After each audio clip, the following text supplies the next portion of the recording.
Alright, so yun mga kababayan, welcome back to my channel. My name is Tobias. Alright mga kababayan, ito nga pag-uusapan nga natin about nga dito sa latest update nitong kay Tatay Digong or kay dating Pangulong Rodrigo Duterte, no? Na ito nga may special update na nilabas si Attorney Harry Roque, no? Alright. So ito, panoorin natin yung balita at bigyan natin ng reaksyon, yung bawat ilalabas natin dito na pwede natin komentuhan, kumbaga. So yun, mega love shoutout muna sa lahat ng ating mga bagong followers from YouTube to TikTok and Facebook. And especially dito sa YouTube, don't forget to subscribe, no? Don't forget to like, subscribe, and hit the notification bell, no? Yun lang naman, no, ang hinihiling natin sa ating mga viewers, no, na, no. And sa mga nandiyan sa Facebook at sa TikTok, don't forget to follow na rin. Don't forget to subscribe dito sa atin sa YouTube, no? Para mas updated kayo. Kasi yung nalabas sa ating video dito is mas buo, 'di ba? Full video kumbaga. Compare dito sa TikTok and Facebook medyo 'di ba? Hindi naman tayo pwede mag-upload ng ganung kahaba. So sa YouTube po, ina-upload natin buo as in, 'di ba? Alright, so yun, mega love shoutout sa ating mga magandang araw po sa inyong lahat, sa ating mga OFW, sa ating mga kababayan from Luzon, Visayas, and Mindanao. So yun, bago ang lahat, at gusto ko lang iparating sa inyo na itong ang update ni Attorney Harry Roque, napaka-importante din para sa ating mga kababayan na nag-aantay, no, ng update dito kay Tatay Digong. Alright, so yun, yun yung unahin natin yung video para naman diba? Saan na yun? Wait. Ayan. Ito, panoorin nun natin to. Magandang hapon po sa inyong lahat. Ito po ang latest update natin sa The Hague, no? Lilinawin ko lang po yung mga lumalabas na report, hindi po magiging abogado ng presidente si VP Sara dahil sa saligang batas natin ay mayroong pagbabawal sa pag-practice ng propesyon.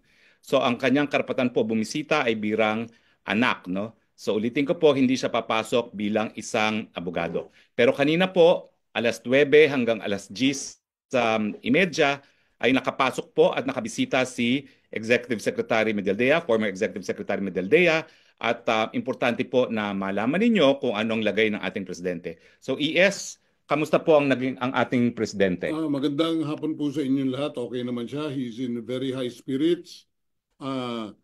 Lang siya, naiisip niya mga sumusuporta sa kanya. Nagpapasalamat siya sa inyong lahat. Ituloy niyo lang ang dasal. Isa sa medyo namimiss niya yung kanyang usual na kinakain, yung tuyo, yung munggo, at higit sa lahat, yung piniritong saging. Yun ang nawawala sa kanya. Other than that, he's okay. Pagdasal, keep on praying for him. Maraming salamat po. Gano'ng katagal po yung bisita ninyo? Siguro effectively mga 1 oras lang. Kasi maraming protocol ho pagpasok, pero sumusunod tayo sa proseso nila.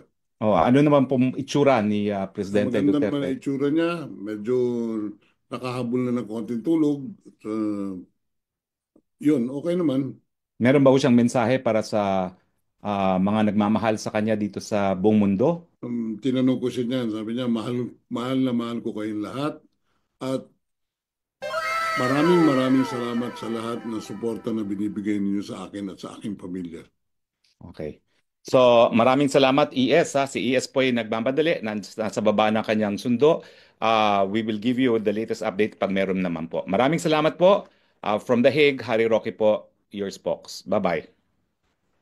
Yun, no? So, at least nakakakuha tayo ng update, no? Kay spokes, no?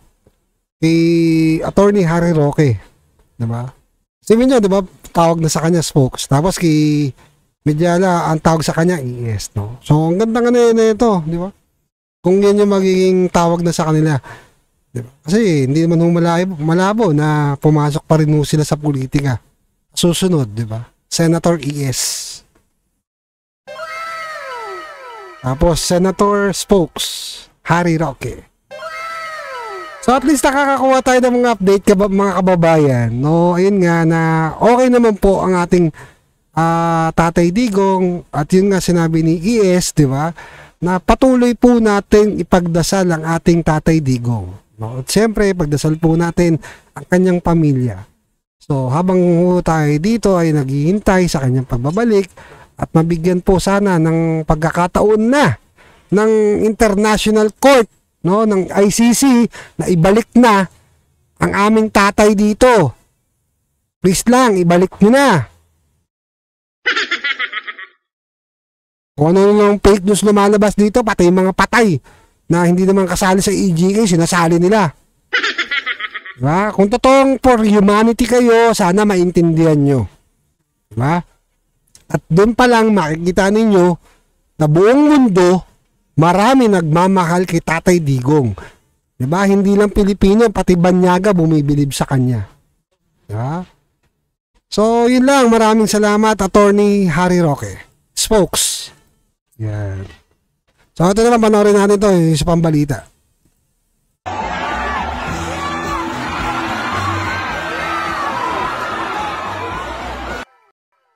May sounds. May sounds. Grabe yan, no? Biruin nyo, namimigay ng pera, tanggalin mo natin yung sounds, mga kababayan, ha? Baka maka-copyright tayo, eh. Ano na kaya ginagawa ng ating mahal na Comelec? Ulitin natin, ayan. Grabe yan, no? Namimigay ng pera, oh. Sana all. Ano kaya, ng Comelec dito? Tagpa 500, oh. Grabe yun. Oh, nagkagulo na, oh. Pati mga staff nila nakikigulo rin, oh. Sabihin nyo namumudmod ng pera. Ano kaya ng Comelec dito? Comelec, ano na? Ano na po? Baka naman. Hindi yung kung ano na lang. Diba? Oh, ito, grabe yan. Sabi ko sa inyo, mga kababayan, eh. Marami po talagang gagawa ng kabalbalan itong eleksyon para sila ay makakuha lang ng boto. At bukod nga dyan, mga kababayan, ito nga, nanawagan na po ang super ate. Nanawagan ng super ate. No? Na ito nga, ayan, no?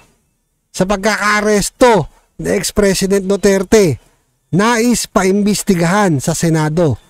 Yan ang sinabi ni super ate ni Amy Marcos. Naku, alam niyo, mga kababayan,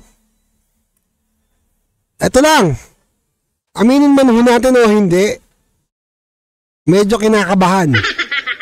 Kinakabahan no si Amy Marcos. Malamang wala siya sa Magic 12. Wala ka na sa Magic 12, bababa pa lalo ranking nyo. Dahil sa ginawa nyo kay Pangulong Duterte. Tandaan mo, ha, isa ka ding Marcos. Ngayon, mga kababayan, kayo humusga kung maniniwala pa kayo dyan. Sa mga kababayan natin yan, kayo na humusga. Diba? Ayan nga. Ito nga, yung ranking, ayan, diba? Mapapansin nyo, mga kababayan, nagbabaan yung ranking. Kaya nga, may balita nung nakaraan, sabi ng mga senador ng alyansa, medyo apektado sila. Apektado po sila, mga kababayan, kasi ang laki ho ng impact nito, hindi lang ho sa Pilipinas, kundi sa buong mundo na bumoboto ng mga OFW. Kaya nagpapasalamat po tayo sa mga kababayan natin from OFW sa iba't ibang panig ng mundo, no, na sumusuporta at nagmamahal sa Tatay Digong. Yun. Alam niyo kasi, mga kababayan, ganito po yan, mga kababayan. Pag ang tatay po kumumpas at sinabi ng tatay, ito ang inendorso ko, naniniwala ako dito, alam ko to, kilala ko to, yun na sunusunod namin, mga DDS. Biruin nyo, ayan, kitang-kita, nagbabaan yung ranking nila, umangat yung PDP. Diba? Biruin nyo yan. Ang laki ho ng ano yan. Malaking kawalan po yan, mga kababayan. So, hindi na ho natin yan, mapipigilan yan. At makikita ho natin yan sa resulta ng eleksyon. Basta wala lang magican. Walang magmamagic. Alam mo natin yan. Mananalo at mananalo po yan, mga pambato ng PDP. No, syempre, andyan si Pastor, ayan, si Pastor. Ay, salamat nga pala sa natin, sombrero natin, na binigay. Syempre, nagbigay po niya na ang ating kaibigan na syempre, na si Master Judea. Maraming salamat, yun. At sa dagdagan ako sombrero. Sana yung logo naman ng Banateros. Ang lit kasi nung sa gilid, saan ba yun? Ito, sa gilid yun. Yun. Ay, hindi ko tayo member nung pero kaibigan po natin yung mga Banateros. Yun. Anyway, yun nga, ito. Di ba, sa PDP laban.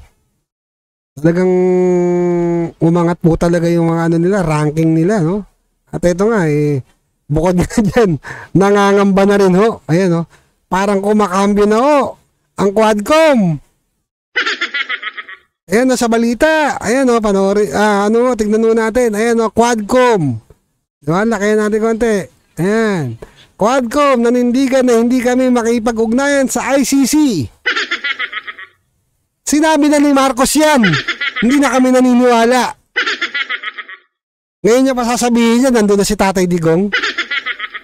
Alam niyo, talagang totoo talaga yung nangyayari ngayon na di ba? Samantalang nung una, kinikengkuin nyo kami. Di ba?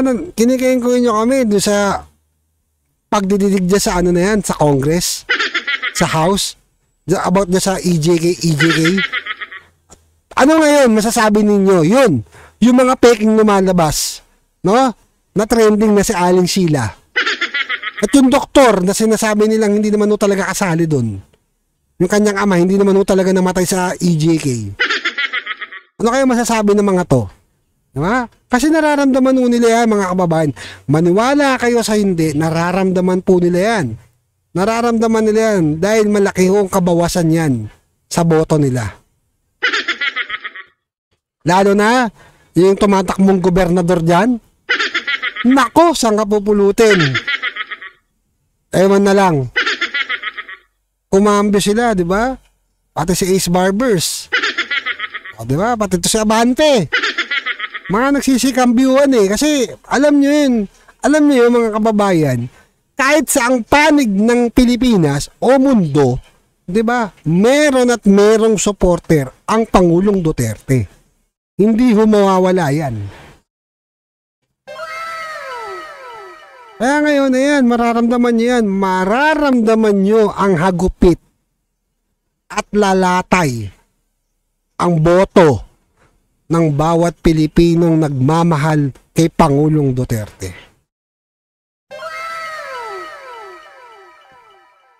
Kaya nga si Super Ate, natataranta na Diba? O, ito naman yung sagot ni Marcos dyan. Si PCO Undersecretary Attorney Claire Castro. Ayan. Ayan sabi ni Attorney Castro. The president is not a onion skin. Hindi na balat sibuyas. Usually po, hindi siya nadadala sa ganyan. Pero kapag nandun na po, ang inyong elemento na inciting to sedition, which is course without any tumultuous uprising, they are encouraging people to hatred the government to the president, then he have to step up. Grabe yan, mga kababayan, no? Ang sabi ni Attorney Claire, hindi daw balat sibuyas. Hindi raw siya nadadala sa mga ganyan-ganyan. Di wow. Ibig sabihin, gaano ba kakapal ang balat nyo? Gaano katindi ang balat? Para hindi nyo maramdaman na buong mundo na. Di ba? Buong mundo na tayo pinag-uusapan. Buong mundo may nagrarally, prayer rally para ipagsigawan, bring him home. Ibalik nyo ang Tatay Digong dito sa Pilipinas. Yan ang hirap sa kanila kasi nasa kapangyarihan sila. Aminin man natin o hindi, hindi ko talaga yan aatras sila. Kasi nasa kanila kapangyarihan Kaya nga sabi ni Mayor Baste, di ba? I pray you, Mr. Marcos, na matapos mo ang iyong termino. Ha? Nakakalungkot to eh. Talagang totoo naman eh. Sobra-sobra po talaga yung ginawa nilang pagtatraidor sa ating Tatay Digong. Isipin mo, sila pa nagplano. Ha? Sila pa yung nagplano. Isipin mo, buong mundo na ho tayo pinag-uusapan. Hindi ho biro yun. At buong mundo nagpo-protesta. At buong, hindi lang ho Pilipino ha, pati mga banyaga. O ito, basahin mo natin to. Ito yung kay Attorney Robert Kardashian. Yan. Sabi ni attorney, United Nations Human Rights. Yan ang sabi ni attorney. Ha? Hindi ko natin na to ha. Pero ito yung nakita natin sa isang post. Pero hindi pa po natin nalilegit text. Check. Text tuloy. Nabubulol ka na device. Basahin na lang natin. Rodrigo Duterte. Nakayan ko lang kasi medyo maliit yung sulat eh. Incarceration in the ICC of brilliant disagreed of the rights of given and age and health sa katandaan at pangangatawan ng ating Pangulo na si Tatay Digong. International law upholds the dignity of the individuals including elderly person. Di ba? Pagbibigay na importansya sa mga nakakatanda. Di ba? At bukod nga dyan, ito pa sinabi niya. Ayan. And, prolonge the detention without the consideration for these factors will be inhumane and the legal process must be fair, unbiased, and weaponized for political purposes. Free Duterte now. Sabi mo attorney na yan sa UN. Siya na yung nagsabi niyan. So kayo mga kababayan, di ba? Ang tingin ko po talaga mga kababayan, papabor at papabor po talaga ang hustisya kay Pangulong Duterte. Bakit kanyo? Unang-una, di ba? Wala ho sa ng batas natin yon na dapat po talaga dinaan muna sa local bago doon sa international. Pangalawa, hindi na tayo part ng ICC. Tama, di ba? Yun naman yung madaling sinasabi lahat ng mga naging attorney dito. Even lahat, di ba? Sila Attorney Vic Rodriguez, sila Attorney Jimmy Bondoc, di ba? Attorney Torion. So yun yung mga sinasabi nila na di ba? Kasi alam niyo mas maganda po talaga nakikinig kayo doon sa mga attorney. Wag doon mo sa mga doon sa mga minsan kasi aminin ko, minsan kasi may sablay din kami mga vlogger. Ako lalo na ako may sablay din ako minsan. Pero hindi ko naman talaga sinasabi kagaya ng iba bobo. Iba talaga bobo talaga eh. Lalo yung mga legalista. Totoo yun eh, sinasabi ko nga sa inyo eh. Meron nga akong naging kasamang vlogger, bobo eh. Bobo talaga. Ewan ko paano naging vlogger yun. Text lang, hindi alam. Spelling, hindi alam. Editing, hindi alam. Sa live lang magaling yun, tsaka magmumura, mga putang ina. Ganon. Pero bobo yun. Walang utak yun. Patay gutom pa. Patay gutom sa pera. Anyway, yun nga, panoorin mo natin to, itong isa pang video, Ito nga, yung kay... Saan na yun? Nawala na. Sorry. Wala na. Ito pala, yan. Ito yung sinasabi ni Congressman Marcoleta. Paano mangyayari na isa-serve mo ang warrant of arrest na kinors ng ICC sa Interpol kung wala yung mismong representative ng Interpol na magsaserve ng warrant? Kailangan malaman po ninyo na ang local representative. Ibig sabihin, wala daw Interpol. Ulitin natin baka nabingin lang ako kasi hindi ko naman pinanood to eh. Ngayon ko palang pinapanood habang binabanata natin tong video.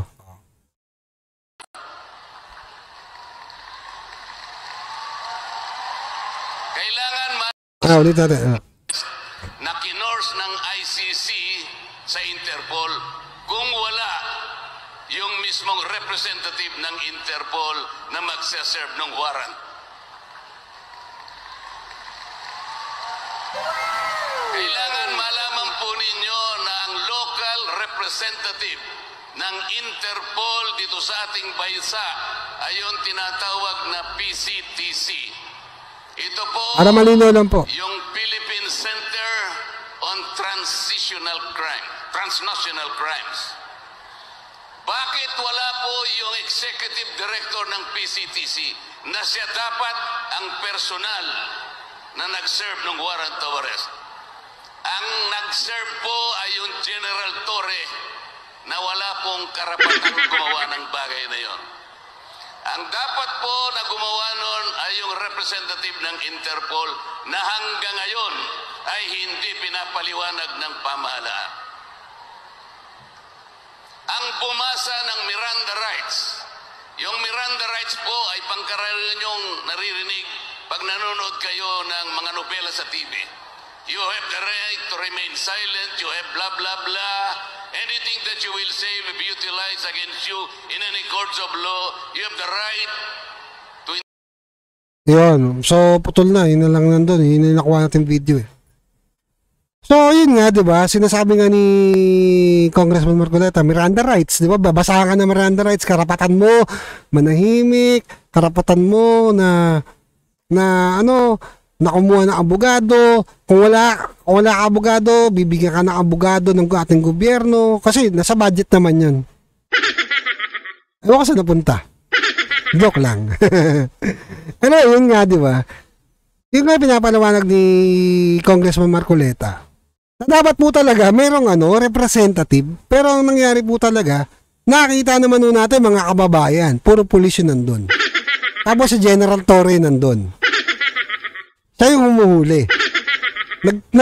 Siya yung nagpumilit na sumakay sa eroplano. Alam niyo, napilitan na lang ho talaga si Pangulong Duterte dahil ayaw po nila, di ba, ayaw po ni Pangulong Duterte na magkagulo pa at madama yung kanyang pamilya, madama yung kanyang anak at asawa doon sa nangyayari doon sa loob. Pero kung tutukusin po talaga, hindi po talaga dapat sumakay si Pangulong Duterte doon. Yun nga sinasabi kasi dapat merong representative at isa pa, dapat dumaan muna sa korte dito sa Pilipinas bago din nila ron. Kasi nandun sa rules ng ICC.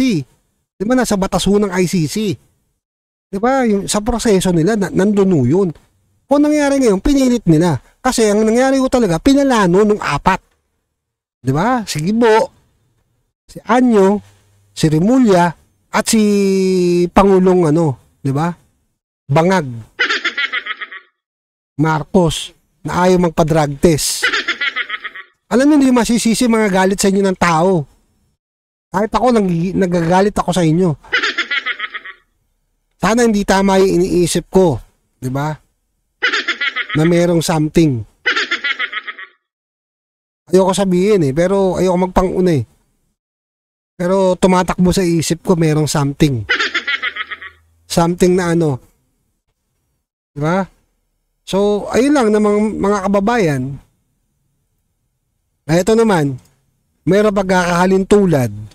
Di ba? Ang isang magaling na leader, sa dating magaling na leader noon, sa Amerika.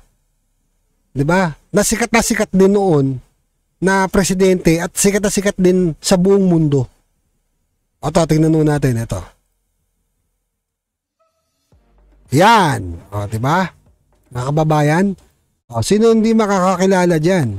Kung ikaw fanatic ka ng, di ba, ng mga pelikula na na Vampire Slayer. Di ba? Abraham Lincoln, na dati naging pangulo ng Pilipinas, tuloy. Ng Amerika. Naging pangulo ng Amerika. Tignan nyo, pareho sila, pati nakaganon. Di ba? Pareho sila ni Tatay Digong. Di ba? 7-7. Di ba? Sa pangalan, Rodrigo, Abraham. Di ba? 7. So, yun nga yung lumalabas dyan, mga kababayan. May similarity talaga tong dalawa. Yan. Duterte 7, Rodrigo 7, Abraham 7, Lincoln 7, 'di ba?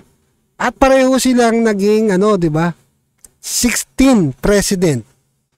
16 president, si Pangulong Duterte, si Abraham Lincoln, naging 16 president. At nakita ko lang ito hindi ko talaga lubos maisip din to, pero medyo talaga tumugma. 'Di ba? 777. 'Di ba? Isa sa mga magagaling na naging leader sa buong mundo. Aminin mo natin hindi. Talaga naman talagang naging magaling na leader talaga yun si Abraham Lincoln. 'Di ba? At sa panahon natin si Pangulong Duterte o si Tatay Digong, na sikat din ngayon sa buong mundo. So, yun lang mga kababayan, binigyan lang natin ng reaksyon yung mga bawat video na ating pinanood at nagbigay lang tayo ng update. At maraming salamat po kay Attorney Harry Roque, kay Spokes, at kay ES. Maraming salamat po, at maraming salamat din sa ating mga kababayan ng OFW from Netherlands, sa pagsuporta dyan habang nandiyan sila BP Inday Sara at sila Spokes at si ES, na umaalalay yung mga kababayan natin. So dito mo makikita yung damayan ng isang kapwa Pilipino na nagmamahal sa ating Tatay Digong. Yun, don't forget to like and subscribe sa ating channel dito sa ating YouTube, at konting lambing lang, hit the notification bell na rin. Diba? Para naman updated kayo sa mga video na ginagawa natin, Subscribe po tayo. Yun. Kung medyo may andyan na yung pangkape. Andyan na nyo lang. Gcash. Anyway, maraming salamat po ulit sa lahat ng ating mga bagong followers from YouTube to TikTok and Facebook. At happy Monday sa inyong lahat. As Monday ba ngayon? Hindi, na po ngayon? Tuesday na. Happy Tuesday po sa inyong lahat, Mag-iingat po kayo lahat, and pagdasal pa po natin ng ang ating mahal na Tatay Digong. At ipagdasalo natin ang pagpanalo ng ating mga mga kandidato sa PDP laban. Maraming salamat po, at mag-iingat po kayo lahat, and God bless. All right.